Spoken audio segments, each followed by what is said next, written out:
it's Monday, January 13, 2025. Mental health is real. Seek help, end the stigma.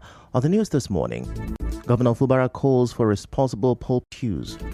Army arrests more oil thieves, destroys more illegal refineries in Niger Delta. Port Harcourt records 2 fire incidents in one weekend. On the foreign scene, Los Angeles fires death toll rises.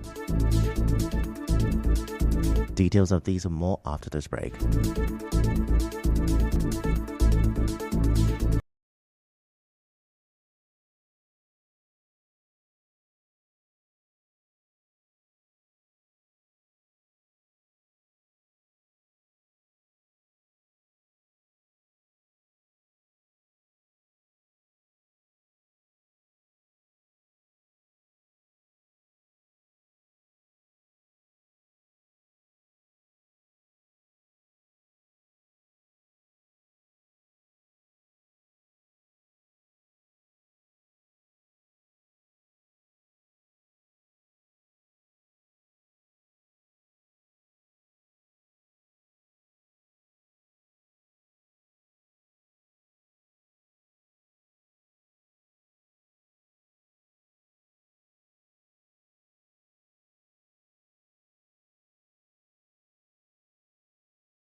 You're welcome back. I'm Ife Chukwumoilo with the news. Now, Rivers State Governor Siminalayi Fubara has appealed to the religious leaders not to allow their pulpits to be used to abuse people. Governor Fubara said this while speaking at the interdenominational Thanksgiving service held in commemoration of the 2025 Armed Forces Remembrance Day celebration at Our Lady of the Holy Rosary Chaplaincy, Catholic Institute of West Africa, Siwa, Rumi Bekwe in Obia, local government area on Sunday. The governor also advised the religious leaders to also stop him if he strays away from the right path.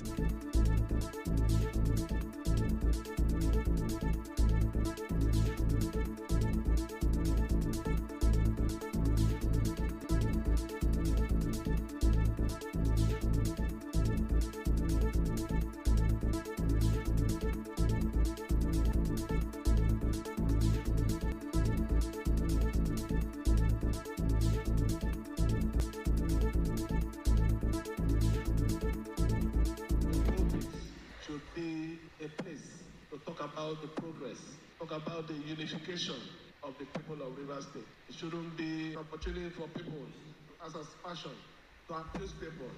More worrisome in the house of God. I want to beg you. I want to say that in the Catholic, I have not experienced it. But it is worse in my own.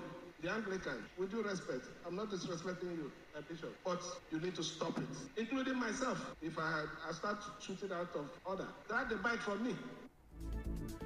Governor Fubara also assured that his administration will do everything to better the lives of officers and men involved in various security operations, including legionnaires and survivors of fallen heroes within the state. I want to assure you that those things that we have promised, which I believe we have met a good number of them. However, if there is anyone that we have not done, we will do it to make sure that you are not remembered after your death, but while you are alive, you also enjoy yourself the right way. This year is a special year because God has been with us. God has helped us in several ways. God has also promised us that there will be total peace on our side. We can only achieve this in an environment where there is peace. Recall that Governor Fubara was criticized when he referred to some senior lawyers as so-called legal luminaries during a program organized by the judiciary in church. Also, the FCT minister in Somwike recently was criticized for speaking against the former governor Peter Odili during a church Thanksgiving program. Our correspondent reports that the service was attended by the Deputy Governor, Professor Ngozi Odu, the former Governor Peter Odili, his wife, retired Justice Mary Odili, and other government appointees.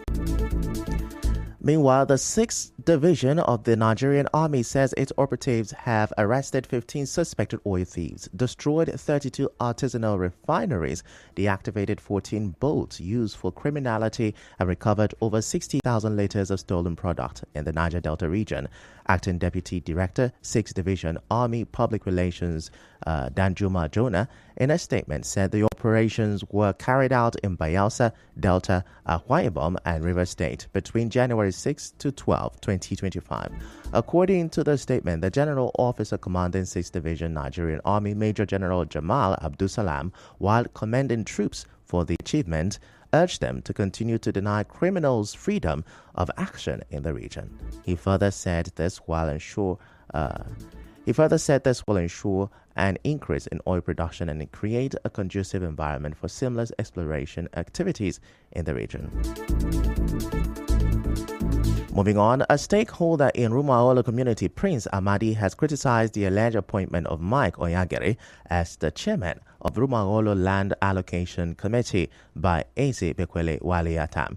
Mr. Amadi, who said he is the spokesman of Rumaolo community, in an interview with our correspondent, described the action of Eze Waliatam as an aberration to the community. He said the community condemns it and will take any illegal action to ensure that a stranger does not take charge of the management of the community land.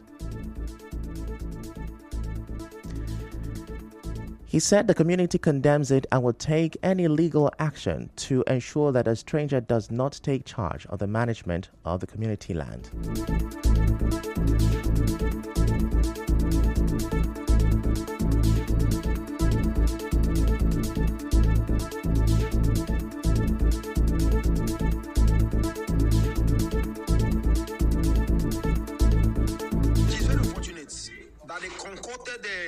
Arrangement by Eze Bekwele to announce one Mike Oyakri as a land sharing committee chairman. He is very demeaning and very insultive to Rumaolo community. It's an aberration. We condemn it vehemently.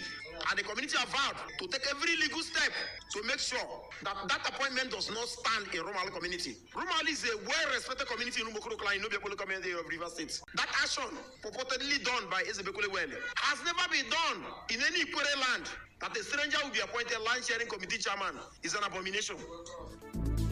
He also passed the vote of no confidence in the leadership of Eze Bekwele Waliatam. He alleged that some actions of the monarch has been against the community.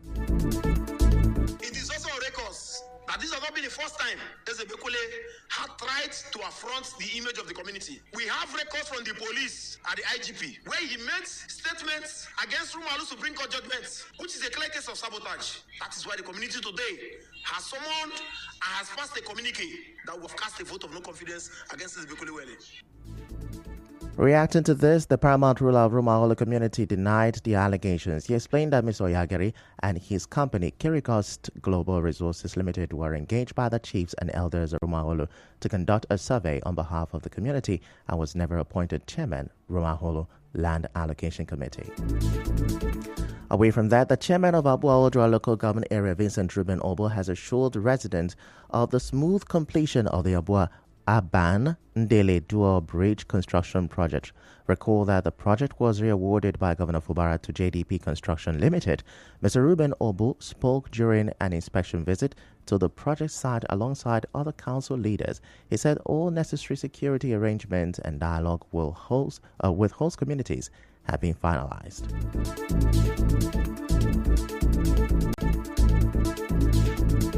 The advantage of this project cannot be emphasized. Agriculturally, commerce, economics advantages. Drawing our people to the center whereby our youth can easily go to the center, get other skills and come back to develop Abua Odwa. In as much as we are ready, the company has their own role. We will have our own role to complement the effort of the government. Like today is Saturday and we are here. They are working. The foreman is here of the company, even on weekend. So we see that the company is serious. We too, we are serious. The Abua Odra Council chairman also warned individuals planning to disrupt the ongoing project to desist. He said both the local government and the River State government would take decisive action against anyone causing trouble. We have arranged security personnel, both the youths are watching over the jobs. So sorry to anybody that will come here to intrude, who disturb the peace of the job. Abu Odwan, we will not allow it to happen. Our eyes are open, watching, and to see the quick implementation of this contract so that we start using the road.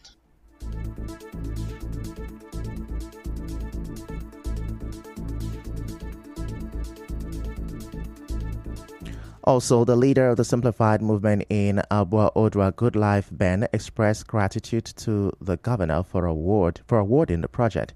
He said the long-abandoned bridge hindered development in the area. Still to come, Port Harcourt records 2 fire incidents in one weekend. Stay with us.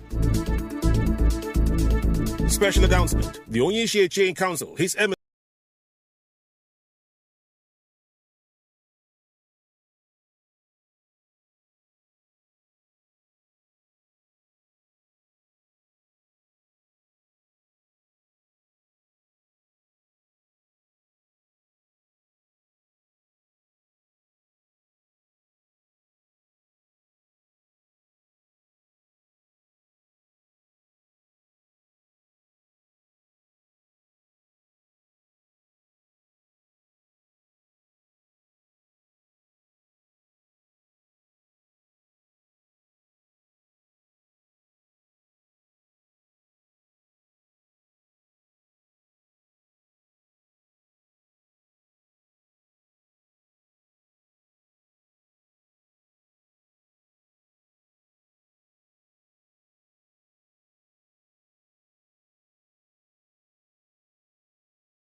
You're welcome back, and now the rest of the news. The Bonny Kingdom Development Committee, BKDC, has addressed concerns regarding a planned kingdom-wide peaceful protest scheduled for today following a public disclaimer from the Boye Omoso Brown House, which distanced itself from Finima community and Finima community from the event. A statement by the BKDC chairman, Amariga Edward Hart, and Secretary Dr. Victor Jumbo clarified that the protest is a collective effort involving all communities within Bonny Kingdom. It described the issues to be highlighted during the protest as broad and impactful, affecting the entire kingdom, including Finima community. The statement emphasized Finima's integral role within Bonny Kingdom, citing historical ties to King Fubara Berekule I and the establishment of the Brown House and other houses that populate the area. It raised concerns about potential disruptions, warning law enforcement to be vigilant against the deployment of hoodlums and miscreants, which they allege has historically followed similar disclaimers. They accused divisive element of being sponsored by certain oil and gas companies to derail the protest. Away from that, a social-cultural organization in Elele community in Ikwere local government area of River State, Ali Omenele Voice Worldwide, has conferred a posthumous award of excellent performance in community and Human Development on late Dick Hekerem. The group also conferred an award of excellent performance in community and human development on Dr. Ogu Emejuru for his contribution to the development of Elele Kingdom. Now, speaking during the conferment at Emejuru compound in Elele community, the coordinator of Ali Omenele Voice Worldwide, Anayo Samson Akubweze, said late DAH Emejuru was one of the factors that developed Elele Kingdom by providing electricity, water, and other social amenities.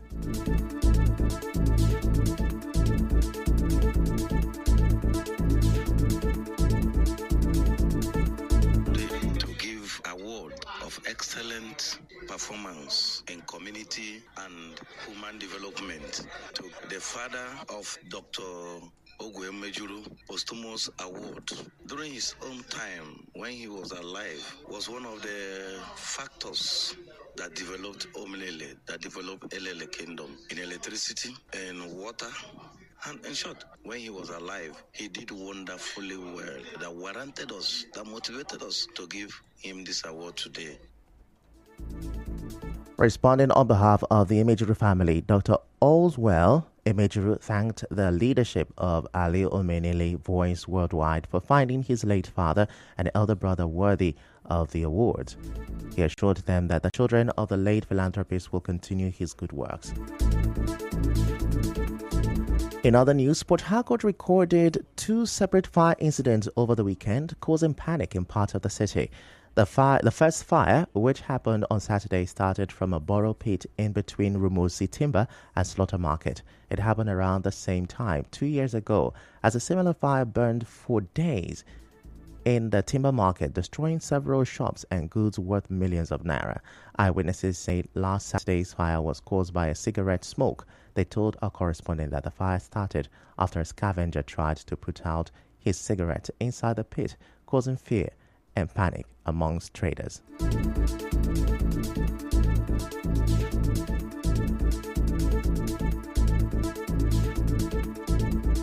This aboki, when the pigs crab under this borrow pit here, and the smoke, drop the smoke, and I therefore pick. Now the race not be here because we don't experience that before for the past 2 years now. As we see that fire, we need to put effort so that this thing not go fit cash any of these shops them. They say now one aboki, now smoke cigar. Say go to pick come inside the borrow pit. So from there, the cigar now drop for ground. So that's how the fire takes start. The goods then way they are, I know if you carry them because the goods are too heavy. I just try to shift the one where I feel shift. It remains small, I don't cry. Our correspondent reports that the sawdust inside the pit helped spread the fire before it was put out. Also on Sunday, another fire broke out at a lounge along NTA Mboba Road in Port Harcourt. The owner of the lounge, Godwin Chukwuma, told a correspondent that his thatched roof bar caught flames from a burning bush nearby.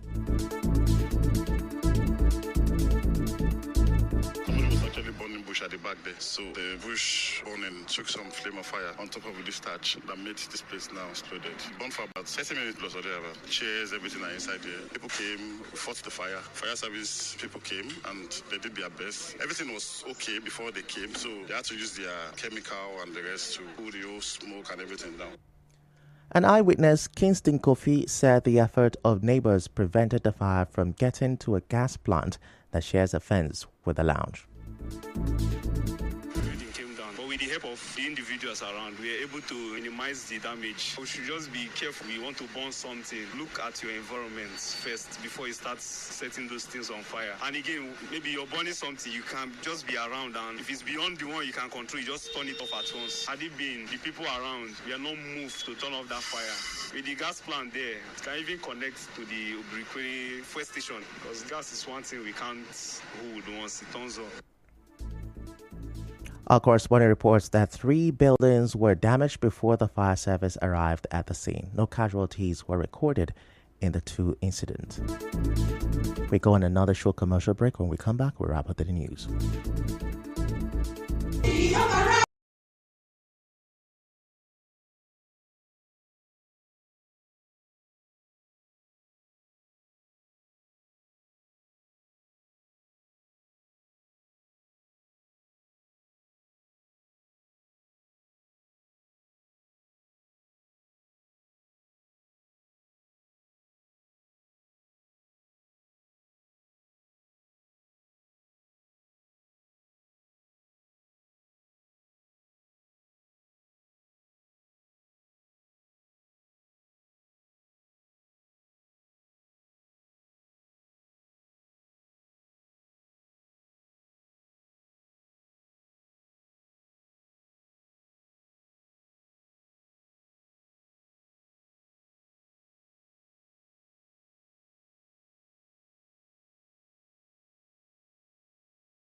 Seen weather forecasters in California are warning fierce winds which fueled the infernos around Los Angeles are expected to pick up again this week as fire crews on the ground race to make progress controlling 3 wildfires.